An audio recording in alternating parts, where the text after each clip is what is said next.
and good morning. Welcome to the weekend roast. I am, of course, Sugar Chris, and with me, as always, is Mr. Sam. Good morning, everyone. And Welcome to the morning today, roast. yes, today we have a very special guest today, and that is Mr. Karl Richardson. Good morning. Well, afternoon here, but morning to you. And we only got him for about a half an hour, so I can't. I can probably do more if it. I've changed my plans a little bit, so it's we'll see how it goes. But Oh, okay. Well, we got him for however long we can keep him. At least 30 minutes. At least. Until the computer shuts down on him again. Yeah. I'll start by saying I really like your background. Oh, like this? Yes, all of that's pretty cool. Yeah, thank you. It's I was just saying to Chris earlier, I don't actually have a bespoke studio anymore. Since the addition of children, I just kind of got moved from a proper studio to then a smaller one, and now I'm kind of down here in the back part of the lounge. But it does fine, you know. I just put some pictures up, and I got some, you know, Star Wars stuff, and then get my music on, and I'm well away. So, you know, it's fine.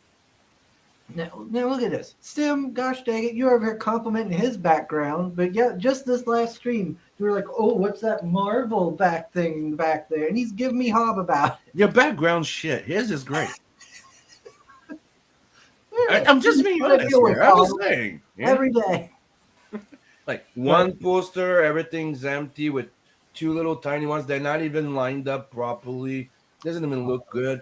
But look at him. It's on a nice little shelf. He has a Star Wars replica. He has the Stormtrooper. He has some of his own art. It looks great.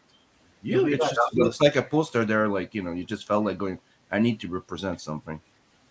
Yeah. But we have, of course, our chat host, Mr. Soul Ion. He says, welcome to the weekend roast, where we talk to a doodler of dinosaurs about his past work and current axe project featuring orcs, barbarians, and beer. Good morning and good luck, Chris, Sim, Carl, and chat.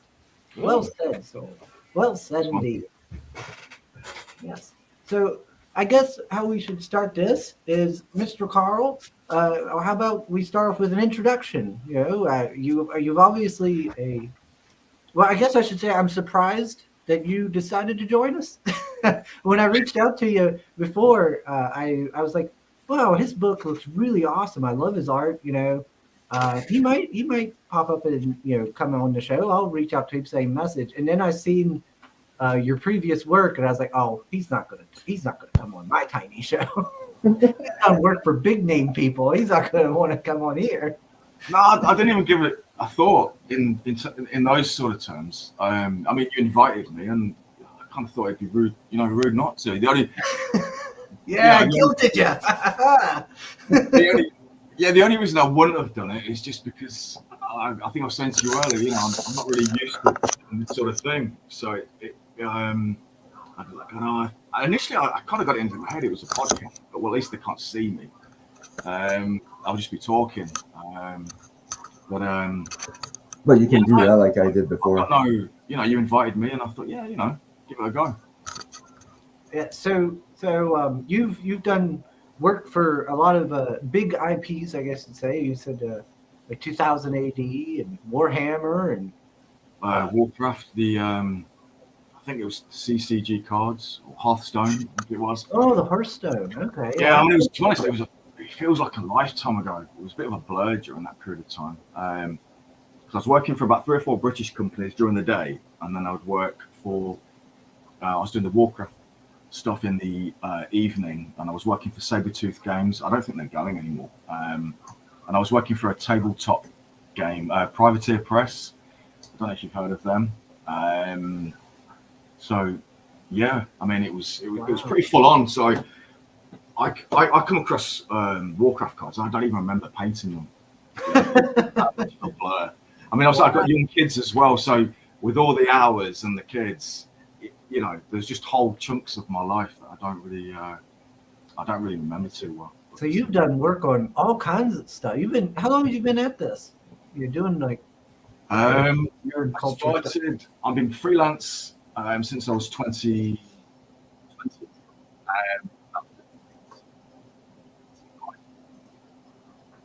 Uh-oh. Oh. Can you hear it took him? too long. But back then I wasn't doing this sort of stuff. I was doing greetings cards, like cartoon work, and then moved on to children's books, that sort of thing. And then I got kind of bored of doing the greetings card stuff. And I thought, I should be doing more than this. And I thought, I'm coasting. I'm kind of just doing enough to make a decent living and go out and enjoy myself. And that's what you want to be doing in your 20s. But I think by the time I got to my mid to late 20s, I started thinking, you should be doing more than this, mate. You're just you're coasting a little bit too much. And I noticed through a friend at Warhammer, which I knew nothing of. They were doing the comic. I didn't know anything about Space Marines or the whole IP. And I got a copy of the first issue off the shelf. I had a read through it, and I thought, you know what, maybe I'll try this. It's just something different. Because obviously doing cartoons and then doing because I'd be doing characters and their heads would be slightly, like bigger than the bodies, and it'd just be sort of like daft little animal characters and stuff like this. So to then do Space Marines, it was like a big leap. But I thought, I need to challenge myself and push myself. So I gave it a go, and it took a while. I was just doing black and white drawings, sending them in, and they were going, yeah, this is good, but you need to do this and change that. And I stuck at it though for a year. I thought, no, I can do this. And eventually, I think 1999, I got a cover to do, and it went okay. And then from there, things got quite a lot better. And I was doing comics, and it was great. A lot of hard work, because I wasn't sure how long it was going to last. I thought this could just last 6 months, and then that'll be it. So during the day, I was doing my children's books and greetings cards still, and then in the evening, I would do I do Demonofuge 2. That's what I was working on initially. And I'd work till sort of 11, 12, 1, 2 in the morning. Where we lived, we were renting at the time, and we were on an electric meter. And the times where I'd be working at 1 in the morning, and also everything was go dead, lights just out, no power. And I hadn't saved, I was still getting used to the idea of saving stuff on a regular basis. Oh, man. You lose half an hour of work or 40 minutes. And when you're working at 1 o'clock in the morning, and then you've lost half an hour, it feels like you've lost 2 hours, you know what I mean? So, but no, it was good. It was a good experience. I'm glad I did it. So you've done Warhammer 40K comic books? Yeah. Oh man, now I really got to find them. I've never got any of them, and now I kind of really want to find some. Bear with me. I did Demonofuge 2. Are you familiar with Kev Walker? Yes. Right, he did Demonofuge, the first one, and then I took over the art duties on Demonofuge 2, and then I did Lone Wolves with Dan Abner. That's what I was going to say. I have Lone Wolf. The Abner one. Oh, cool. And this is probably I actually, when I approached Warhammer, I said to them, I'd love to work for you guys. Yeah, there it is. Sim's got two. Oh, you've got. Hey, but who's done the cover? When did you get that? That's a different issue to what. It's something I ordered on Amazon. Yeah, right. Yeah. Warhammer, Lone Wolves, Dan Raman, and Karl Richardson. Right. Yeah, I'm gonna have to. Yeah, I've always been a fan of 40K since gosh, what was that? Very early 2000s or so, and yeah, that's when I started. I think I did Lone Wolves in 2000. And I've always wanted to, get a comic. I would have liked to work for too, but I've never had the opportunity. Let's see. Oh, we've got. Imagine if someone says, "Hey guys, hey, how you doing?" Let's see who we got. Oh, we got Luke. Hey, Luke. What's up? He's saying hello to everybody. Let me see. Sim makes a good point. We got Pale Rider. Only half an hour better. Get started explaining how you wear red dresses and hit a Mexican shopper. Shut up, Pale Rider. Don't start those shenanigans. Let's see. And the good point was probably about the backgrounds. Luke Stone says he likes orcs, he likes barbarians, and he likes beer. So apparently Luke is the target audience for bad luck. Cool. He says politeness got Carl into this mess. Now we got a Shadow Hawk. Hail, hail. So, What is this? Power says, bitch, please. There would be no this if it wasn't for me. What are you talking about, Pale Rider? because Spellwriter asked you to tell him, like, you only had 30 minutes, so better get a head start and tell him about all the lore of the show and, side jokes. Oh, So I am telling him, quit it. Oh, we got Hex Allen. Hello, hello. You can tell Carl is important because Sugar combed his hair. Oh, come on. I've been combing my hair, I'll have you know. See, Carl, this is the reason why it's called the morning roast. I'm We all roast each other getting from the chat. I'm Yeah. getting the vibes now, yeah. Yeah, Morning Rose is just make fun of me is all it is. Oh, Lord. Chris's facial expression says this is better than mine. God. Oh, Lord. Is Chris going to eat noodles? No, I already ate this morning. Ah, Lordy. So on to the main important thing. We've got you've decided to jump into the independent, do your own thing crowdfunding. Why did you decide to do it through like crowdfunding? Well, initially I brought out the guide. I did it myself. I funded it myself. The reason I went Kickstarter for this was it was going to take me longer to do. The guide was. I mean, I've just been building up slowly. I was working on the guide at weekends, sort of bank holidays, just sort of evenings, whatever. So I wasn't spending that much time during the day. I was still on my normal art duties for 2000 AD and whoever else. So it didn't really affect it too much. But for this, I knew I was going to have to take time, a certain amount of time off my normal art duties. So I needed to be able to, fund it. Not just the printing side of it, but to take that time off. Mm-hmm. And a few people that I knew, they'd gone the Kickstarter route, and I thought, give it a go.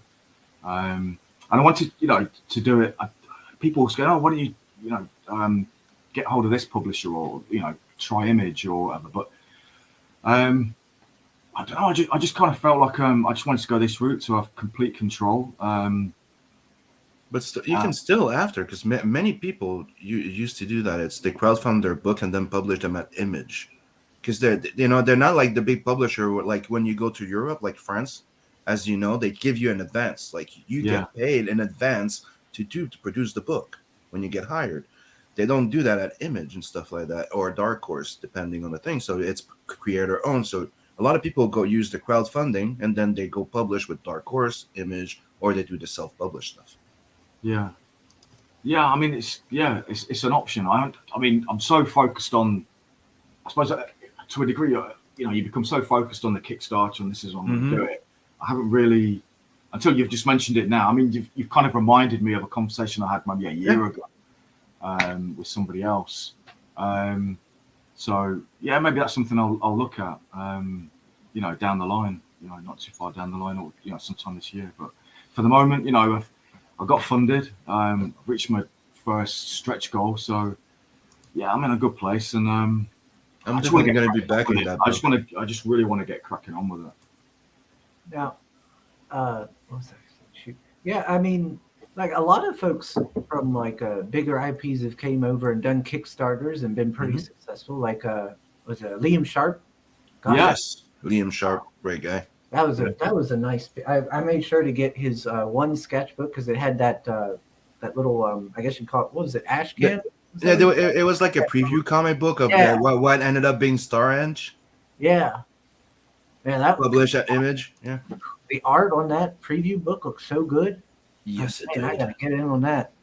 And it wasn't unlockable, so it was free. So it's kind of like me going like, hey, you get a free sketch card if you back my book. It's like free shipping. That's how everybody saw it. It's like you're giving us a limited edition signed mini comic preview of something to come. it's worth it. It's worth just backing your book. Yeah. Let's see. Imagine wants to know. She's seriously curious, or why am I saying she? I don't know if it's a man. They are seriously curious about how to pronounce the title of your book. Carl. Bad luck. Yeah, that's it. Bad luck. There you go. Just bad That's luck. said it. Let's see. Oh, we got Pascali. He says, "Good morning, Chad." Hey, Pascali. Good morning, Pasquale. Wanna- Yeah, we're just here with Karl Richardson. So, just the book shipping worldwide, right? Mm. Okay, perfect. Yes. And he's over on Kickstarter. He's still got 17 days to go. He's over 8K. That's pretty Mhm. good. Pretty good. Should And, be higher. Book Oh, looks yeah. like For, that's for awesome. this art, oh Yep. my gosh, yes. This should be, yeah, we should be getting this thing to 6 figures. Come on, people. Yep, That'll be I'm nice. definitely gonna be backing it. That's for sure.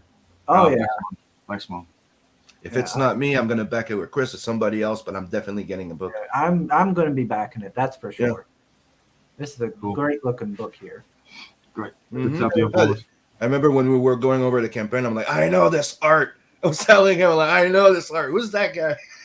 And he's like, his name is Richardson or something. I know him. Now, Carl, what is bad luck about? Yeah, I suppose the best way to explain it is bad luck is the term given to a warrior, who's killed. Sort of, every warrior wants to die in battle, basically. Mhm. So it's a little bit. I mean, initially, when I came up with the idea, I was just going to do like a straight kind of Viking thing. So it was going to be steeped in your traditional Viking lore. But these guys were going to be like specialist Viking commandos and that. But then I changed my mind, and I went more fantasy. But so it's kept kind of, there are, it kind of still touches upon some of the Norse mythology. But basically, you get killed in mundane, unfortunate, or embarrassing even circumstances. You get a second chance in a place called Nilwald. So it's like if you're a warrior and you've kind of died before your time, you get this second chance. And Nilwald is this. It's like the ultimate arena for a warrior. You've got all the biggest monsters and just these like vast armies, and just everything wants to kill you basically. And you got to prove yourself, but you cannot be killed by normal mortal weapons. There are sort of certain rules. And we initially we think we see this one warrior. So you're thinking, oh, okay, bad luck is about this one warrior, but he then meets up with a load of other people in a similar situation in Nilwald, and then they become a group, and then it kind of becomes a bit of a quest, and they just get up to all sorts of stuff. And I suppose the key with the first book, the God Axe, he comes into possession of this a weapon that belongs to a god, just completely by accident, and he's killed at the same time while he's holding it. So he enters Nilwald with this weapon, the God Axe, and then basically, it's all about the god. He wants it back. This was an accident. This wasn't supposed to happen. And how does he get it back? Because he's not allowed in Nilwald. He's not supposed to enter. But he wants it back. And word gets around in Nilwald that you've got this new warrior who's turned up with this immortal weapon, or this weapon belonging to a god. So lots of stuff's going to happen basically. A lot of carnage. Yeah. So. I mean, I don't want to say too much, but that's kind of the gist of it. Okay. Yeah. Now, the gentleman here with the 2 axes. Yeah. I like his chest piece here. It looks like he has a bunch of small shields. Yeah, and then they're just grouped together. Yeah. All put together. I like that. That's fun. Yeah, that's a character called the Drake. And they're kind of the main the main guys in Nilwald. They're like the ultimate warriors, and they're because everyone thinks the orcs are like the main guys, but these two go head to head. Okay. And initially, historically, the Drake have come out on top, but we'll see what happens down the line. Yeah. The orcs might get a surprise upset. Yeah, I mean in that shot they're not doing too bad. Well, that the one in the foreground, he's getting his own way. But yeah, it's going to be a lot of fun. I just can't wait. I mean, I kind of want the Kickstarter just to end now, so I could just. It feels weird, but I can't get on with it properly until it's all over. The Kickstarter itself just kind of takes up quite a lot of your mind. It's a job, and it's something just by itself. It's like it's like you feel like you're not doing what you're supposed to if you're not promoting and getting more backers. Yeah, and focusing on the campaign, and it makes it harder to just focus on the book. It's the same thing for me when we do an Indiegogo. It's easier for me when I end up in demand with the funding's done. Yeah, to me it's more like comic book, like it's work. Yeah. I just want to crack on with it. It's all consuming. I mean, it's my first one. I mean, I dare say down the line. It's your first creator own. Yeah. But I mean, if I do, I mean, hopefully I'll do another one. I'm planning to do 2 next year. We'll see. But hopefully it will get easier, and I'll just know how to. I just feel like I've been underprepared. But I guess this is, it's the same for most people when they do the first Kickstarter. There's just a lot more to it than you think. Even though I was kind of warned, I'd read things about people saying, it was exhausting, and there was it was like a second job and what have you. Until you do it, you never realise, do you? So yeah, but it's calmed down a bit now. Look, I mean, the first week I was just like the adrenaline. It was just, I haven't had anything like that for a long time. How many times do you go look on your campaign to go? You know what? I was actually quite good. I was worse with the notice. When you on the pre-launch page with the notify, that I was on it all the time, and I think, what, I've got to chill out. I've got to calm down. And, I was actually finding my mum and dad were like, or my partner, or my brother, or whoever was going, "Hey, you got another like 5 backers or whatever." And I was like, "I'm not looking at it. I'm not looking at it." You have to stop. Nope. Because if I look at it and nothing's happened, I'll be like, I'm just going to get on with some work and watch some TV or whatever. But those first 3 days, 2 or 3 days were mad. Yeah. I mean, it was exciting, but a lot of anxiety as well. I mean, it's weird. I didn't know what to expect. I had 204 on the pre-launch page, and I thought, I wonder how many of those I'll get straight away. And I kind of got less than I thought I would, and then I just started going, right, that's it. It ain't happening. I just went into like DEFCON 4 or whatever. I was just no, and I had Plan B sorted. And then I just calm down, you sort of slap yourself in the face, just like chill out, and then I said things in the second day. I think it was just after a couple of hours after the second day I'd funded, so that just the pure relief was massive. I surprised myself, to be honest, how anxious I was. So yeah, just glad to get that, to get the funding, and then just relax a little bit then. So I've not been looking that often now, to be honest. Let me see here. I have to admit, when I first saw the art for this campaign, it reminded me so much of Primal, like in the beginning. Do you remember Primal, the animated series? Yeah. Jendi, yeah. Which are you saying style? It was the first image, like like on the campaign, like the first time like you saw the campaign on Kickstarter, I was like, hold on, that gives me a vibe like he was riding on the dinosaur type of thing. Yeah, I mean, a few people have said that on some of the Facebook and groups. It's not a bad thing, it's a good thing. It's just saying like it's very catching, and you're like, oh, I love that gritty like type of cartoon that's it speaks to you that it's going to be mature, it's not going to be child, you know what I mean? Yeah. Yeah, I It mean, has that. yeah, I mean, initially I've got some people on Facebooks. I put a picture up of one of the Drake riding one of the Raptors. Yeah. I would get sometimes I just get people going primal, and that was it. And I'm Mhm. like, okay. I didn't know whether they were talking from a style point of view or whether it was just because you've got a character riding on a dinosaur. It's more of the feel of the style because it's very like animation drawing style that you're going for. Yeah, you know Yeah. what? I was thinking about this because somebody said this like a while back, and when I think about most of my inspiration, even though I've read comics from an early age and I love comics and I've been in comics, a lot of my inspiration is actually from cartoons. Me too.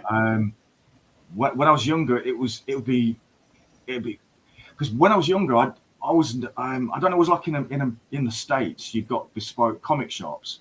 Have you had those for like since forever, or did you have like we have news agents here where you get like your newspapers and stuff like your dailies, and then you get like a small section of comics.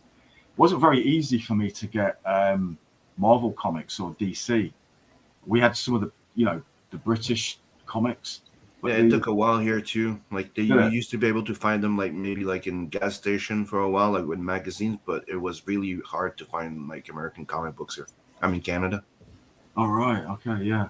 Mm-hmm. So yeah. So most of the comics that I was reading, that they were totally different. They were like Dandy. I don't know if you're familiar with Dandy or Beano, but they're like more totally different superhero comics. Nothing.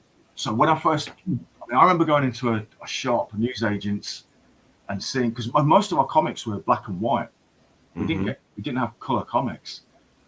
So when I remember going into a newsagent's when I was maybe 6, and I remember seeing I think it was a Thor or Silver Surfer comic, and I opened it up. You got the glossy, because you had glossy covers, and then you had color pages, and I was just blown away because I was just used our comics. The covers was the same quality of paper on the outside as it was on the inside, and it was just like Pantone colors. So you'd maybe have red, but it was basically black and white with red, or and just varying degrees of spot coloring.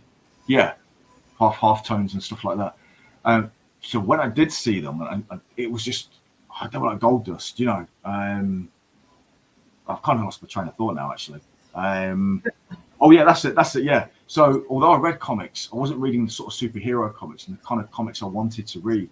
So I was getting most of my inspiration from cartoons, yeah, and TV. So I'd watch like half an hour, 40 minutes of cartoons, and I just like go upstairs. And I remember as a kid recording my Ninja Turtles or the Transformers and stuff like that. Then I would rewatch them and just pause for a second and draw them live.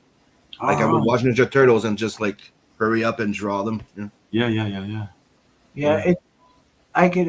that would be my thought, was like cartoons or like animation, because of like how expressive the faces are and stuff like that. Look at that, where the little rodent man is getting shot with that arrow. Like that face and expression looks so good. Everything's clean, and crisp, and expressive. This is what I missed during. I mean, when I was doing stuff for 2000 AD and Warhammer. I was drawing in a different way, and I kind of missed. I wouldn't be able to do a face like that and get away with it in the 2000 AD world. Really, the Warhammer, and I missed doing that sort of thing. So when I started doing Bad Luck, and the story was just growing and growing, and I was giving myself the opportunity to do these sort of facial expressions, and I was thinking, I should have been doing this. I should have gone back to my cartoon roots a long time ago. I was just enjoying it so much more. So I never completely stopped doing cartoon work. I was still doing greetings cards, but you're very limited on a greetings card. You just got one image of an animal character, just sort of, and they're normally just going, happy birthday or whatever. So there's not much scope, with facial expressions and stuff. Yeah. So, this just felt like a long time coming, basically. I'm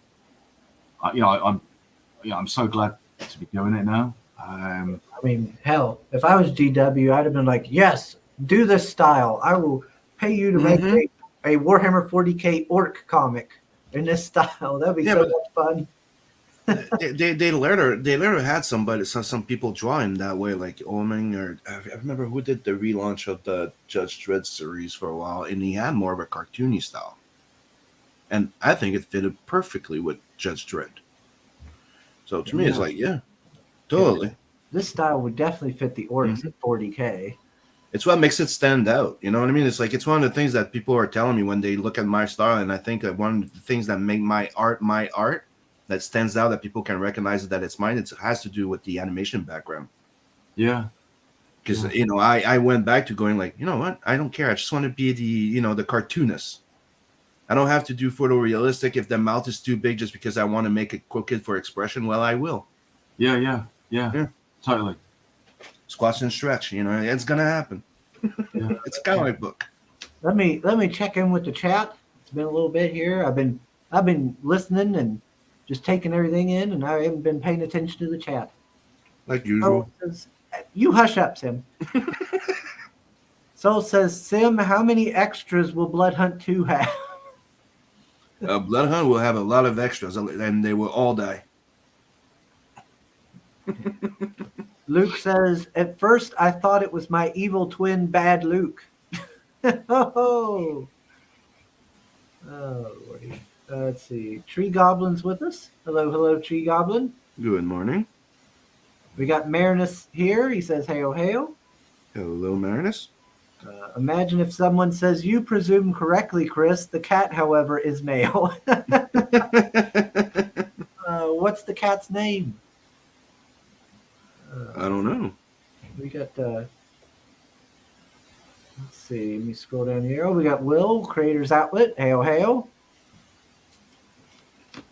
Soul says, back in the day, Sim was refreshing the Blood Hunt campaign every other minute, looking lovingly at his creation. You got me. Oh Lord. Well, you get to that point where you're like, oh, I wonder if I got a new background, and when you end up doing that every 5 minutes, you're like, I need to stop. Soul's putting the links in for the campaign. Thank you, Soul. Creators Outlet says Primal is awesome. Yes. Literally British comics.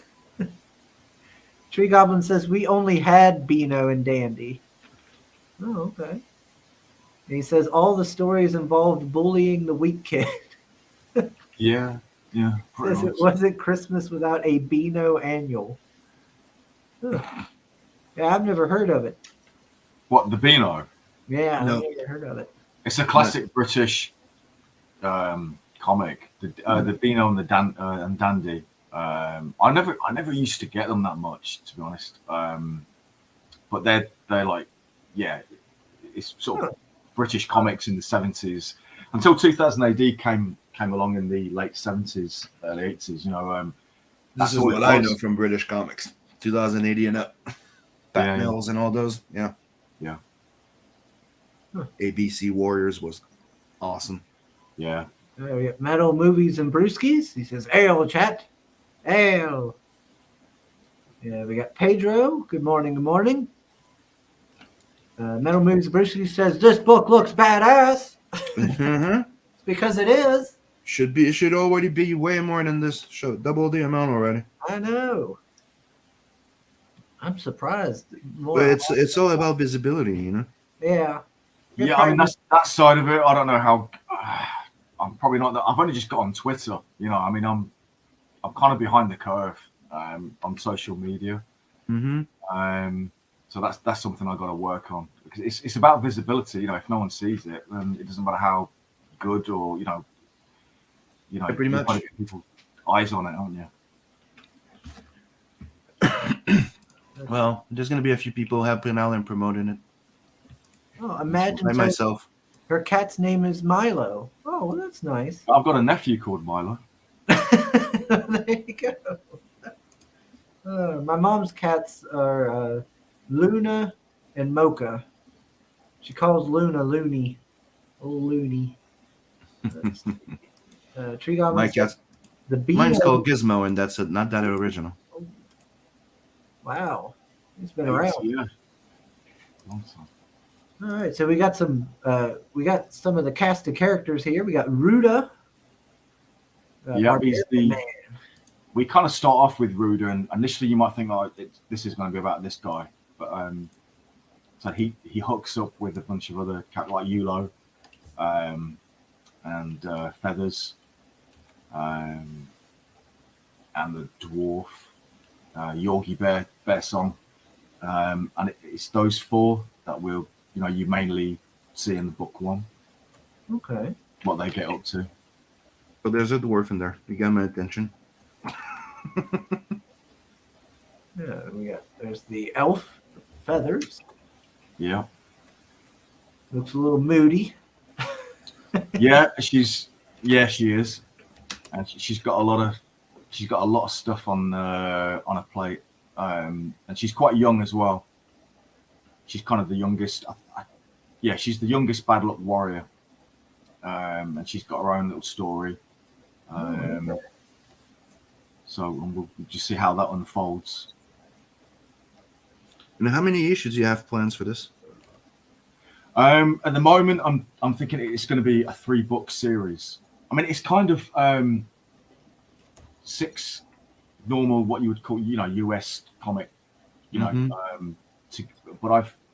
Yeah, because they're 60-page books, right? So it's technically the equivalent of 2. So yeah. Yeah, I mean, I partly did this because of the. I mean, shipping is obviously an issue. And obviously, because I myself received I think it was either 24 or 28 page comic, and I paid a hell of a lot of money for the shipping, and when I got it, I was like, considering how much I paid for the shipping, I don't feel like I've been, I'd like more. So I thought if I'm gonna do this, I'd like somebody to get, because you're not going to pay that much more. If you do a 28-page book or 24, if you do a 50-page book, the shipping's not going to increase that much. And so someone who's going to pay the same amount of shipping, they'll get, they're going to get a lot more for their money, so to speak, in terms of the shipping. I thought that's mainly why I did it, to be honest. Because it's exactly why I do the same. Like, and when I started doing the thing, people were doing like 24 pages, and I'm like, there's no way you can pay $15 a book, $25 shipping. Nobody wants to pay double the shipping for a book. And then and like you said, like I felt exactly like you. So that's why I came in with the idea of doing like you do. Let's do the European approach. A 60-page, so it's technically 3 floppies in one. Shipping don't go up. You can charge $25, and there you go. Yeah. Mm-hmm. Yeah. So I'm not the only one. So yeah, I didn't know. Also, I didn't know that. So but same thinking. So yeah. So hopefully people. Especially when you're international and when you back, like I know I back a lot of projects, and $25 plus 25 shipping comes to $50. Then convert that to Canadian money, that's $67 for a $25 book. So when you keep that in mind, I think that's a great way of thinking. Like you just said, it's like you want to get more bang for your buck, and the shipping don't go up. So might as well. It's like shipping you 3 books in one shot. Yeah, yeah. So hopefully, yeah. I didn't want to be disappointed, when I got this book, but I did. And I thought, this is okay. How would I do this differently? And obviously, you've thought the same thing, and so hopefully, people will. Yeah, they'll feel like they're getting a bit more value for money. Yeah, and make it very visible that it's a 56+ page book, like on the campaign, because some people don't scroll enough, so they need to know that it's not a 24 page. You know what I mean? Yeah, that's a good point. That's why usually we tell them to put them in the main description or title, like I did, like a 116-page book for this. Because people will scroll down and won't see it, right? So you need to make it visible, knowing, hey, this is not a tiny book. Yeah. Okay, I'll take a look at that when we finish here. We got edit the project. And I'm gonna start promoting it a little bit more. Hey, thanks, man. Okay, so that character, that's Grief. He's the god who loses his axe. Well, I'd be grieving too. Lose my cool axe. Mm-hmm. He's gonna be pissed. Oh, he is. Yeah. Especially as like I said, he can't get into Nilwold himself, so he's got to contrive a way to get his axe back. His property gets stolen, and now he can't get it back. Man, Of would be course mad. he's pissed. Somebody come in my house, steal my weapons. Ooh, I'd be fired up. Well, I mean, he And, does then goes to the he next loses house, it. hides inside, and you cannot go Yeah, in. And he he's goes like, squats in "Eh." somebody else's house and flips me off from the window. How dare him? My jimmies would be right, Russell. Yep. Uh, So we can totally understand his anger and rage. Sim equals shipping black belt.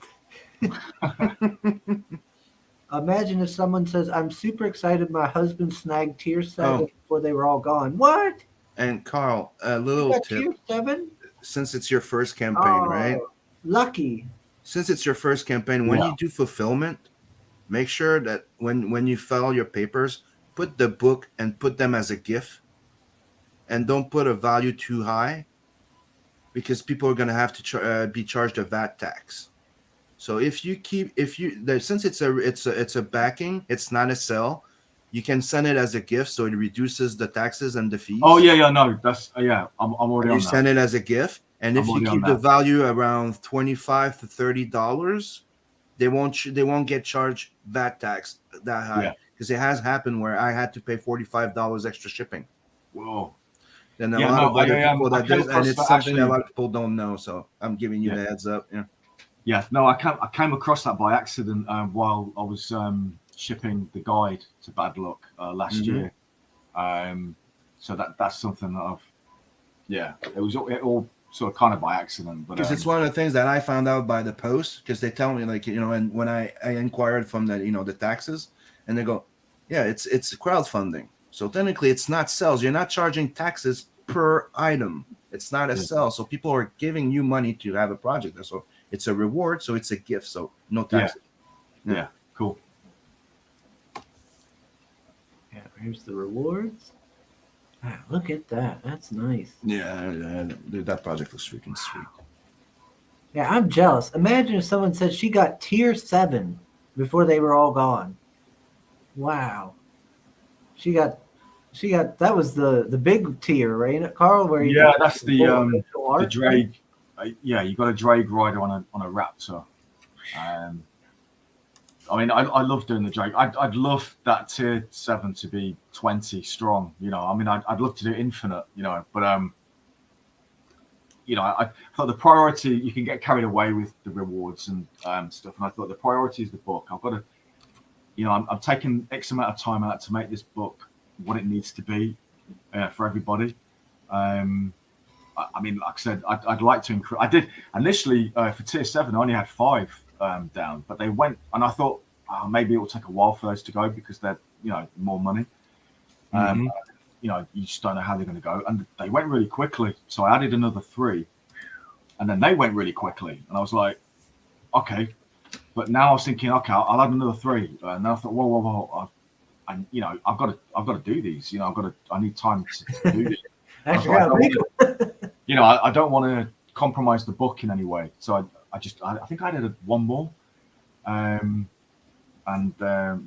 that's it. Then I had to kind of say, no. But I'll be doing commissions afterwards if anybody wants. If anybody wants one. Oh, there you go. I mean, I can do them till the cows come home. They're just great fun to draw. Now, oh gosh, now I lost what I was gonna say. Yeah, it's a good thing you put a cap on those. Yeah, some people didn't catch on to that. Like Irene, when we had her on for Fiendish, she was doing wood. Where you- Yeah, wood Wood burning? engravement. Yeah. yeah, wood where burning. you like engrave, like make wood art.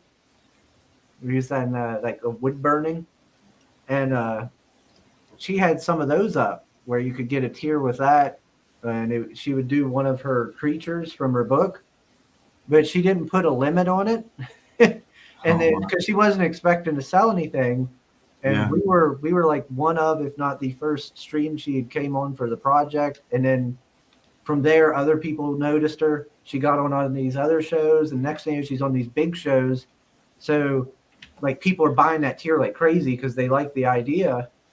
And she finally was like, "Oh crap, I need to put a cap on this." So she had a ton of these things she had to make. Yeah. She was like, "Oh man, I got to make all these things."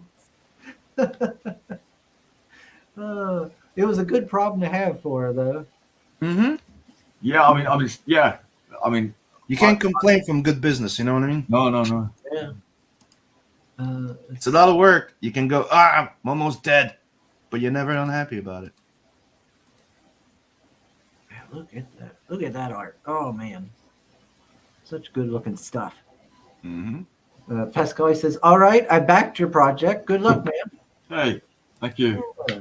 Yep, we got a sugar rush. Yep, we got a backer. Let's see. I'll put him up in the corner. There we go. Let's see. Yeah, we got the link. Thank you, Soul. Gosh. Yeah, this art looks so cool. I just love it. And I agree. Like going back to your animation, route, does change everything. Let me scroll back up. There was a trailer. I never played it, so let me get on that. What's new? You always forget those trailers. Yeah, it's short and sweet. I got carried away, Sam, and I get Soul didn't remind me. Soul didn't fuss at me like he usually does. And now you're gonna blame Soul. Fine. Yeah. Just run the trailer. Don't forget the audio.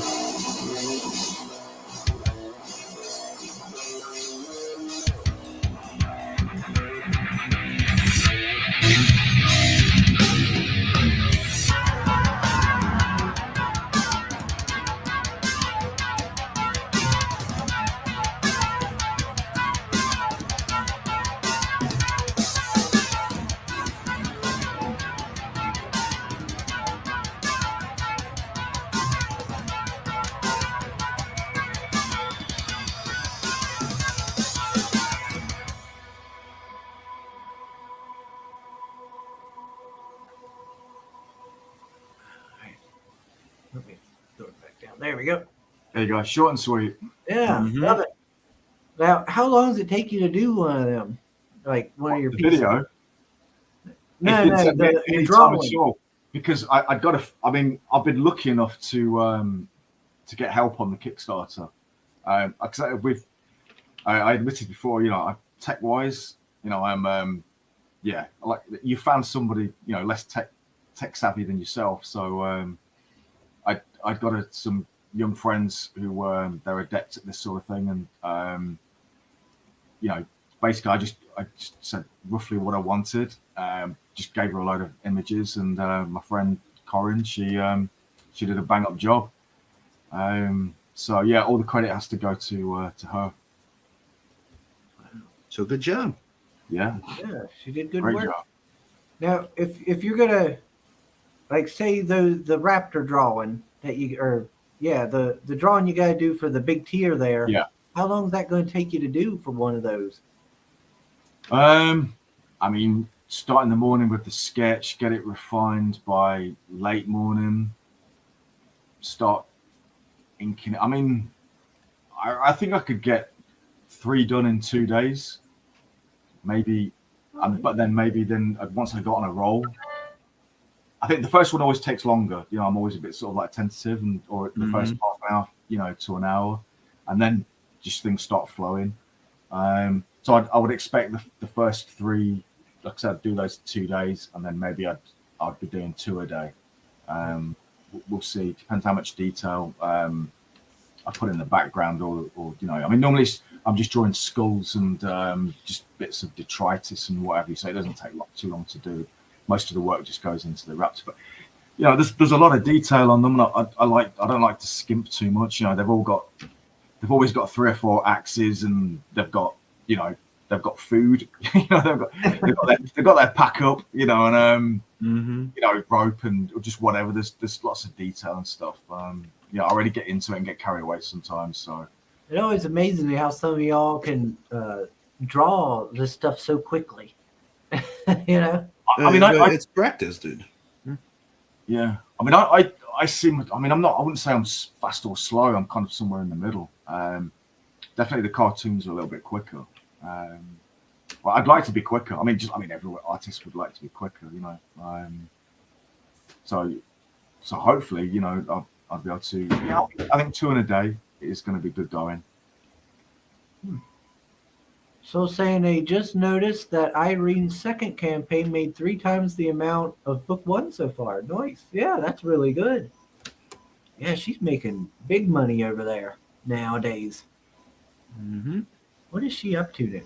That makes me think. What is she up to now? I'm gonna take a look real quick. What is she? Oh wow, she's 170,000. Yeah, she is making big money now. Mm-hmm. And to think back, we had her on when she had like 2,000. Wow. Yeah, that's crazy. Let's see. Meredith says that's cool indeed. He says the detail is fantastic. He's loving your work. Thank you. He says, so 56 pages, right? Yep. Yeah. 60. The first stretch goal bumps it up to 60. Okay. All right. Now, Carl, that guide, wasn't it the thing you made before? Yeah. Do you still have any of those? Yeah. They're I mean, you can buy them now on Big Cartel, but they're actually part of the Kickstarter as the add-ons. Oh, okay. Okay. All right. I mean, on book 1 you'll be able to make sense of it and understand it, but I mean, it wouldn't hurt to have the guide. And there's all the artwork in the guide is completely separate. There's no artwork in book 1 that is. Yeah, you're not reusing any. I got you. No. It's it's all. Okay. Yeah, so I might have to go ahead and grab that when I get my book here. I might have to get that as an add-on. Yeah, this looks really good. I mean, that's the guide is 64 pages. Mm-hmm. I mean, there's a mixture of pin-ups and I mean, if I remember, also there's a 24-page or 26-page sketchbook in there too, right? Yeah. So there's a guide, a sketch, and the book itself that you can get. Yep. Yeah. The sketchbooks it's mainly black and white, but there are 4 colored pages in the center just for a little bit of added value. Okay. And then after this campaign, are you gonna after this campaign go on with book 2, or are you gonna make? I hope so, yeah. I mean, one? I would love to.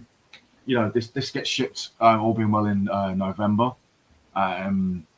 So my plan is basically just to carry on, just to crack on with it.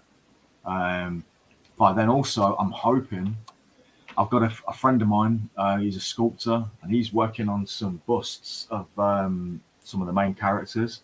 Oh, cool.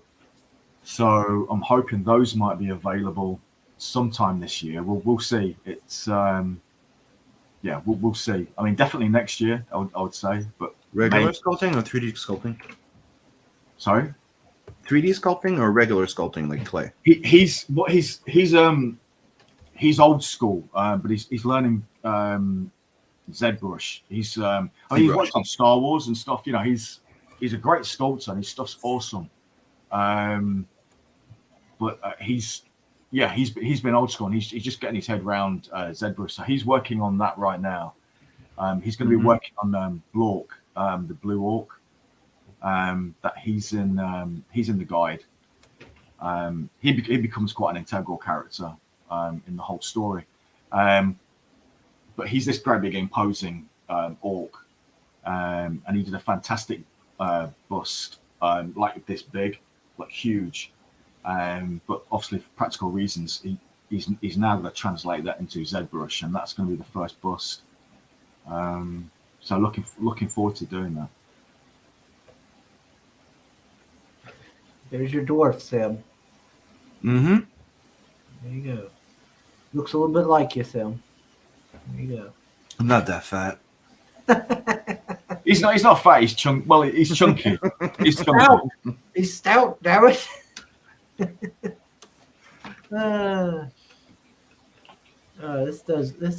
This looks like fun. I like it. Yeah, I mean, yeah, that's what I mean. It's I have a soft spot for dwarves. I'm sorry, Carl. You know, I'm Well, I do. I'm 5'8" and very stocky. I used to do weightlifting and you know, won medals. So you can imagine, I'm called a dwarf because I'm 5'8" and so I kind of take pride into it. No, I've got a soft spot for dwarves as well. Anyway, obviously, working for Warhammer, you know, I Mhm. did my fair share of dwarves and stuff. But their dwarves are awesome. So you know, you got to have a dwarf in there. And he's one of the main characters, and I enjoyed drawing him just as much as any of the other characters. So yeah, he's going to figure as, like I said, he's one of the main 4 characters.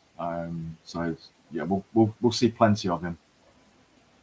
Now, I got a question, Carl. You did Warhammer 40K. Did you do Warhammer Fantasy too? No, not really. Well, yeah, okay, I did. They were celebrating so many years. They did like a special White Dwarf edition. I can't remember how many years it was celebrating. Adrian Smith was supposed to. There was going to be like a 12 or 10, 12 part, 12-page story explaining the story of the White Dwarf.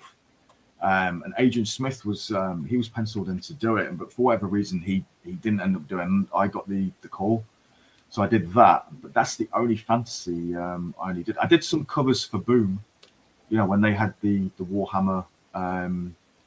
You know, they got the license to do the Warhammer stuff, but I've not done too much. It was mainly 40K. I mean, that's what I really enjoyed, you know, getting into. I mean, when I approached Games Workshop, that's what they were called at the time, I actually said to them, look, you know, I love your stuff and I'd love to do some stuff for you, but, you know, it's the Space Wolves that I really have this, you know, I want to draw Space Wolves. Do you have any stories, you know, that any, you know, and it took a while, and then, you know, it happened eventually, but it was the Space Marines and the, you know, the Space Wolves that really, that's kind of what got me into it. Yeah, oh man, I always had a love for 40K. Got into them way back in the day, and then I learned about like, oh gosh, just loved all of it. I got into that, and then I got into the games like Dawn of War and everything. Yeah. Read a lot of the Black Library book. I've read a lot of Black Library books. Did you get into the 30K universe? No. I started to read the Horus Heresy books. Yeah. I think I got about 2 books in, and I just never went past that. Really. Really? Yeah.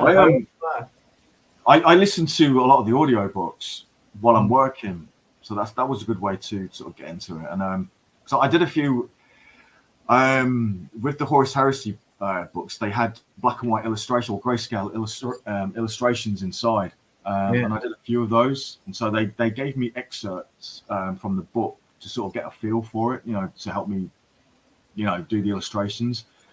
But funnily enough, it was afterward I did those that I listened to the audiobooks, and I wish I'd been able to listen to the audiobooks prior to it. I just would have got a better feel for it. But no, some of those stories are great. Yeah, I really love the universe. I think I stopped with the Horus Heresy or something. I feel like because it felt like they were changing stuff from the lore that I remembered, and it was bugging me or something. I can't remember what it was, but I stopped for some reason. But gosh, I love the old lore. I loved like the space dwarves and stuff. Those were so much fun. Oh, they were so ridiculous. But I love the orcs. Oh man, The orcs. When I found out about the orcs, dude, the fact that they can believe anything into being, I'm like, wait, what? Yeah, they're a fungus. They're not legendary monsters. They're a fungi. They infect people, change them, and if they believe enough that putting like 5 drawing tables together makes a spaceship, it'll work. I'm like, get the fuck out. That's a great fucking concept. They don't need to know anything about space engineering. They just put like 5 cars together, put a freaking reactor on it, and it's gonna work. But Marinus says the dwarf is skinny fat and Sim is chunky. Oh, there you go. Okay, fair enough, Twink. Chunky's good. Chunky's all right. Oh, Marinus. I was stocking the shelves, Marinus, and we have a brand of ice cream called Skinny Cow, and I thought of you, Marinus. I thought of you when I was putting that up. Oh, it's Skinny Cow. There's old skinny fat Marinus's ice cream. Me whenever Deep Rock Galactic is on sale. Oh, Deep Rock Galactic is awesome. You can Oh, you can they you got- can shit on it all you want, I but think they it's a got great some- dwarf game. I think there's some sort of event going on right now, Soul. Oh, Seems like Chris is forgetting something. I don't know what you're talking about, Parader. Triggered, says Marinus. Alrighty. oh, so you got triggered for us calling him a twink. Got it. All right. But yes, great looking book. And there's still 17 days left, so that's still got time. If you don't have the money and you need to get some funding yet, you still got time. And get on it before you regret it. Glacier Mountain. Hello, Glacier Mountain. Let's see. Oh, it's been an hour. Gosh, Mr. Carl, are we keeping you? Is it? It's been an hour. Oh yeah. Yeah, it goes by fast. Yeah, that's gone really fast actually. Yeah. Yeah, I didn't. Yeah. No, I'm good. I'm good. I didn't want to. I don't want to keep you if you got things to do. I know you were only. We were only supposed to keep you for half an hour. Yeah, no, I did. I ended up changing my plans. In fact, like I said, the two my friends who helped me do the Kickstarter, basically, I just said, look, I'll take you guys out for something to eat and some drinks and just to say thanks for helping me out. So we'll do that another time. So yeah, no, I've got it. I'm okay for the moment, so it's all good. Okay. Yeah. Now, did you ever want to go work for like Marvel or DC or any of them, like those folks?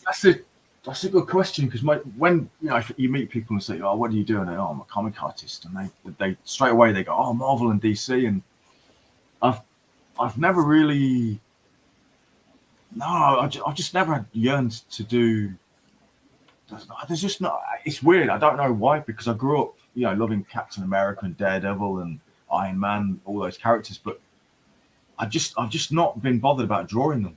I don't think I've ever, not since I was about 7 or 8, drawn even a picture of Captain America or Iron Man. I guess when 2000 AD came along, it was more I loved the sci-fi stuff, and the superhero thing. In terms of drawing it, I just wasn't as fussed. I kind of just wanted to draw spaceships and that sort of thing, and Judge Dredd and Strontium Dog, and all the characters. Dog was cool. Yes, Yeah, Strontium Dog was awesome. I liked ABC Warriors. I loved ABC Warriors. Yeah. Oh, they were so great. I have the full collection here. Because Yeah, I had growing up, I had what was it, like 30 or 40 issues of Rogue Trooper. Oh, I mean, Rogue Trooper's my probably my favorite. Yeah, I loved him. And then they would have ABC Warriors in the back and like a secondary story. Oh man, I was like, yes, this is great. Yeah, I mean, in the 80s, 2000 AD, I mean, just so much good stuff came out of it, and I was always drawn to that sort of thing. So but more like Rogue Trooper, I suppose the sci-fi military sort of thing. I just wanted to draw huge spaceships and space battles and stuff like that. So when I got the opportunity to work for Warhammer, it kind of fits. I thought, okay, I'll start off doing this maybe, and then maybe I'll end up working for 2000 AD, and I'll be able to draw a Rogue Trooper or something of that ilk. And it never. I was hoping that after my work with Dan Abnett working on Lone Wolves, I got this idea. I thought I'll contact Dan. I hadn't spoken to him for a little while after doing Lone Wolves, and I asked him, I'd love to do a sci-fi military thing. And and a future war kind of like scenario, and so we started working on it, and in the end, it never really happened that way. It was grey area, but it was more, I suppose, like a policing thing. It was less military. Than I mean, I still enjoyed doing it, but it wasn't quite what I wanted to do. But I was always looking for that rogue trooper sort of angle. I'd love to have done rogue trooper, but it just never worked out. No, I don't know, but me, I've been like a big guy of all the books that you said, but you've probably read European comic books too, right? Like the Eagle and Meta Baron. Me, that's one of the things that drove me. Like, yeah, no, I've got a few of the books upstairs somewhere. Yeah, humanoid. I mean, the European way of working. I kind of, I wish, for me, that's how I think I'd like, everybody to do it. If you know what I mean. I just love the idea of bespoke sort of, you get 60 pages or whatever, like in one, and it's all full color, and you don't have to pages, wait a month, and it's just there, and it's just, I love the European stuff. I went to Paris many years ago and went into one of the big, shops that, sold all the stuff, and it was just amazing. I could have spent, thousands. You know what I mean? See, if you look at my shelf there, I have a whole bunch of European comics. Like I have stuff from everything. Like I'm a big. No, it's one of the things. I was lucky enough to grow up in Canada. Yeah. So I'm like, I had everything from the British world, the American world, and the manga because I'm French Canadian, so I'm connected to France, right? So that manga and anime over there was always used. So getting those French translations or French cartoons translation was way easier than getting English before the U.S. even got them. So I grew up with all of that influence. Lucky Luke, Asterix and Obelix, Meta Baron, Judge Dredd, NBC Warrior, American Comics. Mm-hmm. Yeah, I was lucky that I got that pile of comics from my great aunt and got all those Rogue Troopers because, I was looking to see if I could find some ABC Warriors and things like that at some of the cons I've been to recently. So I was asking them, like, hey, do you got any Rogue Trooper? Do you got any ABC Warriors or this or that? And they were just like, what? I don't even know who that is. What are you talking about? Yeah. I'm like, come on, how do you not know these people? You sell comics. Judge Dredd? Yeah, with all his friends. Get the books.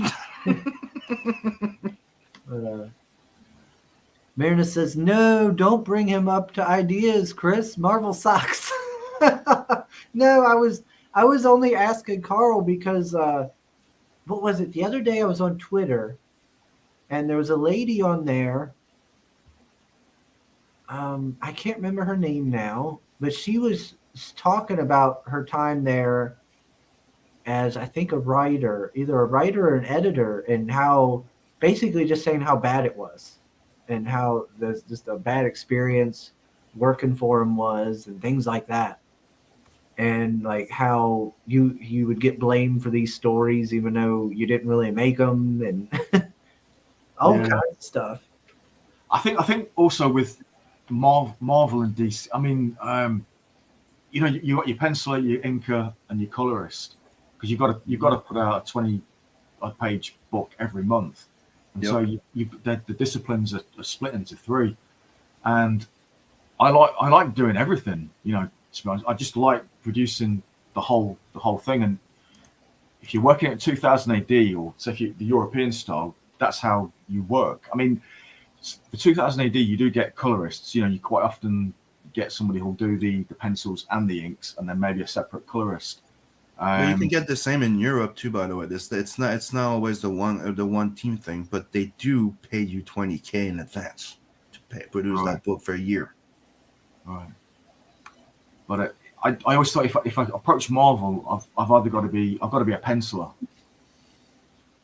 I had the same reflection. That's why I just thought I just don't want to pencil page after page after page, and I like doing color. I like the whole process. It's like saying, like, you like to make burgers. You don't want to be just the guy flipping the bun.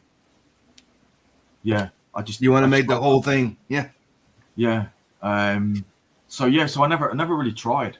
I mean, I from a point of view of saying it on your CV sort of thing, a tick in the box. You work for Marvel, and if I'd have worked on Daredevil or something like that, I'd have been, a happy man.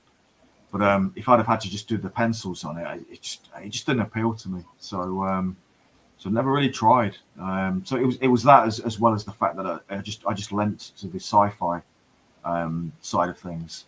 And obviously being British, like 2000 AD was and not having the easy access to Marvel and DC Comics. Yeah. That it kind of shaped, the direction I went. Let's see. We got Grey Wolf Graphics. Hail. Let's see. We got Soul saying Sim Judge Dredd is not French. I've never said Judge Dredd is French, you dick. I was gonna call you a cunt for the British homage, but Lord.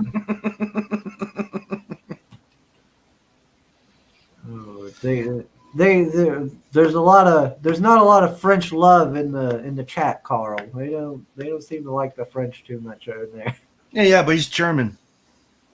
No, that's true. Yeah, he's German. Really, Don't like the French for some reason. Nine. I don't like the French. Well, fine. I'm not that type of French. I'm Canadian French, meaning I'm Canadian, I'm American. I'm also British. I'm also everything, and I speak French. It was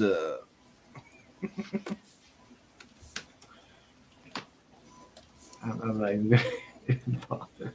And I'm finishing coloring a piece for a swarm, and I'm done. You've been working all this time? Yep. Fair play. Oh yeah, Sim's always working. He never stops. I rarely stop. How many? Just out of interest, how many hours do you do a week, Sim?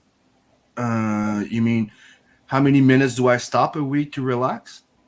Would be easier. You tell me. I work almost all the time. Honestly, I could work 10 to 12 hours a day, if not more. I'm always working. Like I'm watching movies, I'm working. I'm a single. I was a single dad doing the same thing, so it's parenting, doing work. So right now I'm mostly working, but I also need to learn to pace myself because I'm 47 now. So this is it. You just don't have quite the same energy, do you? As when you're in the 20s, that it's just the way it goes. Before I could just lie down for an hour and go back for another week of work or something, like without, you know what I mean? Like I'm exaggerating, but you get the idea. Before you could just crash for an hour, go back for another full shift, no problem. Do that now. It's not gonna work. But the thing is, I've got that little way of like, I'm a bit of a workaholic, you could say. It's like saying like, the old saying, something I used to say is like, I draw. Drawing is my job. Drawing is my passion. Drawing is this. And when I get fed up and I'm so tired of working and doing all this, I draw again to relax. I'm always drawing. Yeah, it just has to do with the stress you put behind on it, if that makes sense. Yeah, I mean, I was like that until I don't know. I guess it was sometime in my. I think when I was doing the 70 hours a week in, week out, and I was working for the British companies during the day, and then the American companies in the evening, and like I said, going into like 11, 12, 1, 2 in the morning, and it just broke me in the end, and I just don't want to mentally, I just don't want to do it anymore, But that happened to me. But like you said before, the fact of having having some situation that ended up that I couldn't work anymore that much, right? I didn't get work for storyboarding, didn't get work for this, and I'm like, what am I gonna do? I'm a single dad. How do I keep going, right? Yeah. I have a bachelor's degree in 3D animation, can't get a freaking job for some reason. I'm like, what am I gonna do? And I'm like, that's when I decided to just work on my own. So I went to take a business course for 2 years to entrepreneur, and I just decided to launch my own thing, and that's what I've been doing since 2019. Because I realized when I started putting together my first Indiegogo, that was the first Blood Hunt campaign, that when I started getting into it, like I was happy at the midway. I was hoping the campaign was fell because I didn't know shit. I learned so many freaking things about shipping and stuff like that I'm like, dude, good thing the first campaign didn't work. I would have probably ended up shooting myself in the foot. Yeah. So when I relaunched this, like 2 weeks after I relaunched, I didn't fun, and I relaunched 2 weeks after because the people started noticing me and seeing my campaign at the final 2 weeks of the 2 months campaign. People didn't see my stuff, and people started coming in at the end, and I knew from the business course that I just took that the approach I had was like, I knew from the get-go the first one could be a failure, but I was using it to break through the ceiling. Yeah. It was my way of going, hey, I'm here. You know what I mean? And at the end, that's what it did. People noticed me, and when they fell, people were like, what you going to do? I'm like, I already have a second chance campaign. Like, I already have the second round 2 campaign plan. What you going to do? I'm going to take off the colors. I'm going to simplify this. I'm going to do that. And I'm gonna invert prices because before it was $20 the book, $25 shipping. People were, I'm not paying more for the shipping. So I'm like, you know what? Let's do this. Stream. Then I went, just flip the price. Yeah. I just went $25 the book, $20 shipping. People went, okay. And I got funded in 2 weeks. And that's how my entire endeavor became. And then I started learning how to pace myself, work on my stuff. And the fact that somebody told me, Sim, you need to stop burning yourself and devoting yourself to somebody that doesn't give a fuck about you and invest yourself in yourself. Yeah, this is so put all these hours of work and hard work on non-sleeping into building your own thing. Yeah, I think this is ones will just replace you. Yeah, this is the thing with like doing bad luck. You know, it's because it's your own thing. You're so much more invested in it, and it does. I mean, it's still hard work, but it's a different kind of hard work. It's a different kind of hard work, and you just know that every extra hour or extra 2 hours or whatever you're doing at the weekend or in the evening, it's about you, and it's for you. It's and it's going to pay off, and it's for a publisher or somebody else, and it's going to stay yours, and it's going to stay this, and you're building something for you that's going to stay there. That's not going to be taken away from you. You're going to be replaced for like a number. And so you don't, so mentally you're like, I don't mind doing that extra, time. It's a different, I can still, I reckon I can, like I said, the tendonitis, I deal with it now and I manage it. But like I said, the other week I did 60 hours and no real reaction. But I wonder whether if I was doing 60 hours, doing other work for somebody else, I don't know, whether it would. I wouldn't be able to do 60 to 80 hours a week. Like that's what they were asking for me to go. Back then was single dad full time, right? And they were asking me to do 60 to 80 hours. I'm like, dude, I have kids. Yeah. I need to take care of them. And doing 60 to 80 hours for myself doesn't even feel the same. And I don't even make as much money as I would have doing it for them. But it feels better because I'm investing in myself. Yeah, this is just straight out of my book, what you're saying. The parallels, it's quite uncanny, to be honest. So good. It's good to hear from your story. It's good. Yeah, it was the single dad and getting hit by what's called diverticulosis and having 15 inch of intestine removed. That changed my life. Yeah, and you kind of have a different approach of like you were saying before. Something can happen that you need to go. Okay, there's a wall in front of me. Do I quiver and go, or go? Let's find a way around it. Let's do this. Yeah. And that's how I am. Grable says his left. The five ancestors were French originally. Yeah. Five. Yeah, it's isn't it the one that he's using? Now Soul's not going to like Grey Wolf. Marina says, refresh the page, Chris. He says he backed the comic, he says. Yep. Right. Well, I can't really refresh it. I think it automatically updates on its own there. 154. That's definitely gone up. Yep. Yeah, so cool. Thank you. Yeah, and hopefully we'll be able to get it higher than that, like past 10K at least. God damn it. Go away or I shall taunt you a second time. What was it again? Your mother was a hamster and your father's. Oh, the smell of elderberries. Vous pouvez bien aller vous faire foutre. This is bad. Shopping on stream? No. I'm not shopping on stream. I'm going to do that after stream. Gosh, it finally wakes up. I've been awake this whole time, I'll have you know. I'm drinking caffeine even to keep going here. What? You're drinking coffee? No soda. Oh. No, coffee would definitely do me in. I wouldn't be able to sleep today. I got to sleep at some point. Do you really? Yes, eventually. Oh, my eyes are hurting. There you go. Final page 10. Ow. Guys, I'm gonna have to up and off in about 5 minutes probably. Mm-hmm. All right.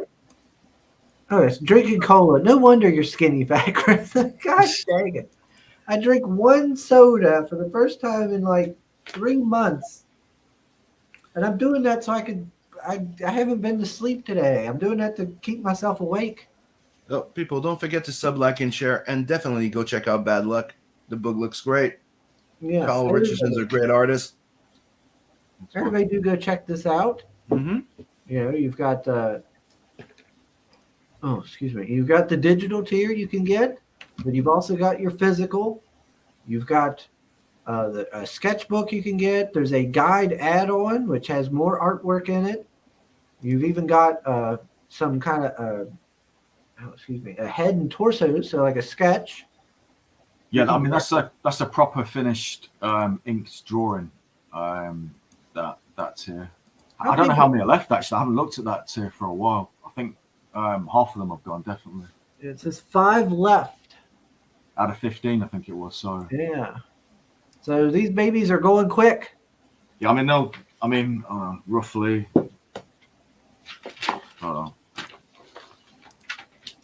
Bear with me. So it'd be something roughly.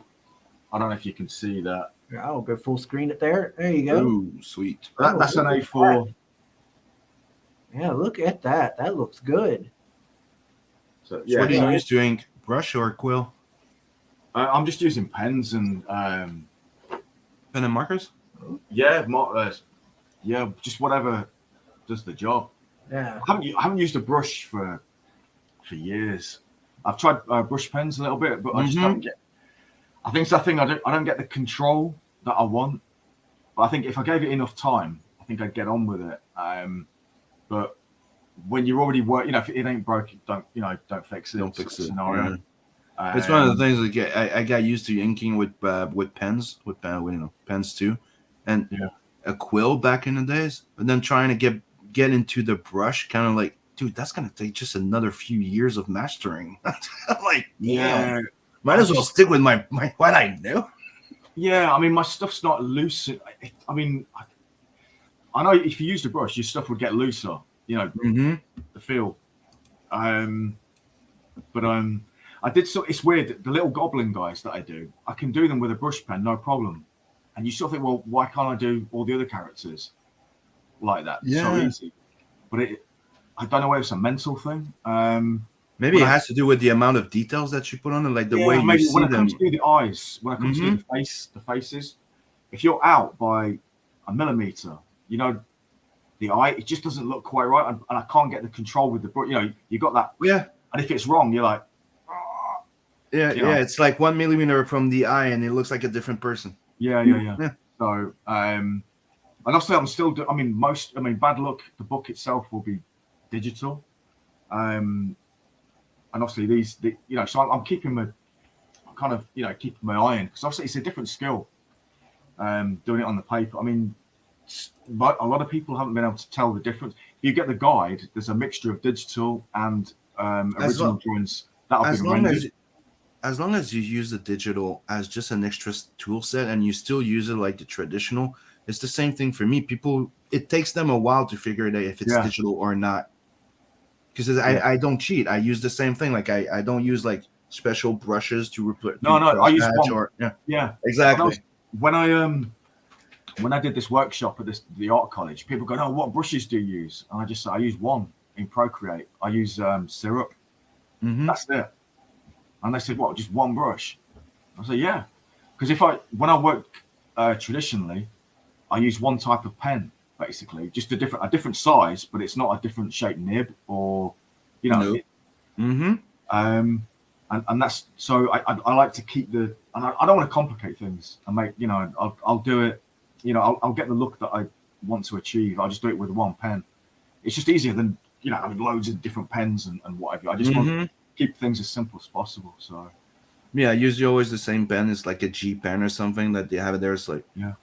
And I like the splatter brush that's about it. Like, you know, usually like like the brush thing. Yeah, I mean, yeah, for the odd, but the actual line art itself is pretty much done with the syrup. And then if I'm doing the blood, you know, or if I want to make a bit of a mess, then yeah, I might use the odd brush, but it's literally 99%. It just splatters. Yeah. It's the same thing as taking a toothbrush and. Yeah. No, it's good fun using that brush, the splatter brush. Actually. It's one of the things, like, it's ever since like I made the switch in 2008 or something, like to go full digital. I've missed traditional, and I went back doing sketch cards like for the first campaign of Blood Hunt, and ever since I've got that hitch where it's like I like the flexibility and the speed you gain from working digital. Yeah. But that itch of like penciling and inking, I'm like, it's. So do you? I still haven't been able to pencil in the iPad. Yes. I mean, I can, but I don't like it. So everything will start off, you know, like a pencil sketch like that. Then I'll take a photo on the iPad and then I'll ink it. So are you literally drawing? Yeah, now yes, but I had to play and wait to find a proper tool that feels like a pencil. Yeah, because it's the addition when you pass over to get darker and stuff like that. You know, like the addition of the line work. I had it, and I could probably ask my friend Scotsman because he has one too for Procreate. Me, I don't use Procreate, but that's what he uses. So I can give you. I could ask him which one he uses as a pencil. Because it's really the feel of the tool, right? Yeah. And that's what I like about the fact why I like to Clip Studio more than Photoshop to draw, right? It's because you're gonna take a quill. Well, it feels like a quill. Watercolors feels like watercolor. Inks too. So my pencil now is like, you know, you can have 2H, 4H by how much that's the thing is. So yeah. I used to do all my pencils and on paper. Then I scan them until I'm like, I need to get a proper pencil tool. That feels like it. And now everything's on digital. But like I said, people don't even notice. I can draw the same thing digital on paper or on digital. Yeah, it doesn't matter. Yeah, I got to that point because of it. Cool. But yeah. If you want, like, I'll hook you up with a nice little pencil tool. Okay, cool. Thank you. Right, guys, I'm gonna. Because right now there's a lot of people doing that right now. They do all their pencils on digital. They print it out in blue and ink to sell original art. Yeah.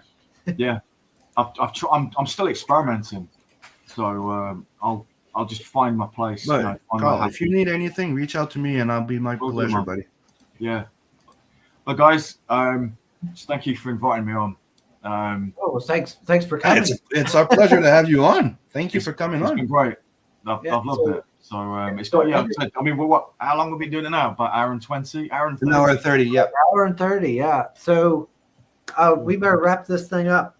Mm-hmm. Got things to do instead of sitting here gabbing with us all day. All right. So everybody in the chat, thanks for joining us. Thanks so much again, Carl. I really do appreciate you coming on. And folks out there. Yeah, he's been excited for like 2 weeks. Everybody out there, maybe reach out to Carl if you want to have him on your show. Maybe you can guilt him into coming on But first of all, go back that amazing book. It looks great, and Carl's a great artist. It does look so great. It does look splendid, and it really does deserve to get more than 8K. It deserves way more. This looks this art is top tier. Mm-hmm. It has that fire and eyes vibe too. So I really, really, really want that book. So you're definitely going to see my name there or through somebody else, right, Chris? Yeah. I mean, your name will be immortalized on the annals of Nilwald. So back that book. Yep. So thanks everybody in the chat. Thanks Sim for joining me as always. And I'll see you guys again on Monday. Later everyone.